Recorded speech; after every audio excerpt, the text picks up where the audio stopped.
சொர்க்கம் என்பது நமக்கு சுத்தம் உள்ள வீடுதான். சுத்தம் என்பதை மறந்தால் நாடும் குப்பை மேடுதான். சொர்க்கம் என்பது நமக்கு சுத்தம் உள்ள வீடுதான். சுத்தம் என்பதை மறந்தால் நாடும் குப்பை மேடுதான். உலாவும் நிலாவில் வெள்ளை அடிக்கலாம். எங்கேயும் எப்போதும் சுத்தப்படுத்தலாம்.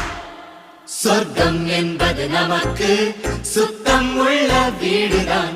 சுத்தம் என்பதை மறந்தால் நாடும் குப்பை மேடுதான்.